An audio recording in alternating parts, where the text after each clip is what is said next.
tenais tout particulièrement à vous présenter Michel Couvreur. Monsieur Couvreur nous a quittés mi-août dernier, un petit peu en catimini. C'était un grand week-end de vacances. C'était un grand monsieur du whisky qui a mis le doigt là où ça fait mal chez les Écossais, à nouveau, car les Japonais avaient déjà mis le doigt là où ça faisait mal.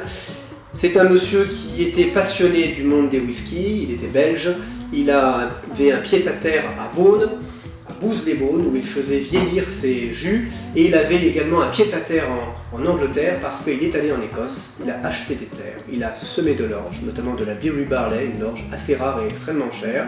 Il l'a en plus semé dans le fief des Écossais, dans les îles Orkney, tout au nord de l'Écosse, les îles Orcades. Et la particularité de ce monsieur, c'est qu'il distillait en Écosse, donc c'est du Scotch whisky. Il faisait rapatrier ses jus en France, il payait les taxes bien sûr en Angleterre et en France. Il fait vieillir, il avait son chai à Bouse-les-Beaunes, près de Beaune en Bourgogne. Ça c'est déjà pas banal, et en plus, il est allé plus loin dans sa passion. Toutes ces bouteilles sont bouchées à la cire, et c'est un bouchon, donc un tire-bouchon qu'il faut pour ouvrir la bouteille de whisky. Particularité bien sûr de ce monsieur, c'est qu'il a montré au monde entier que le fût est primordial dans le vieillissement des distillats, et pour être fidèle à sa mémoire, je préfère lire ce qu'il disait lui-même.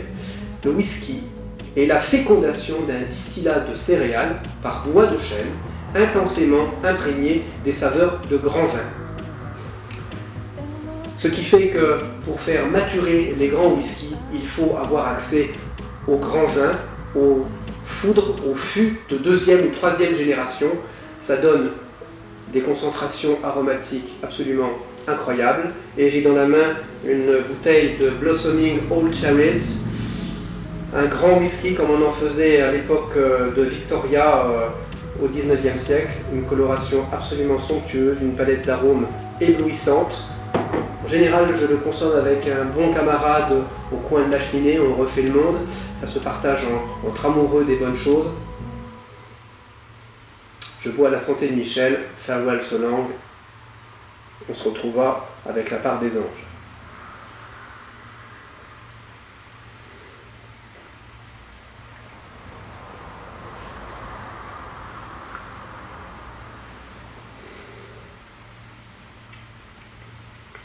Un pur bonheur.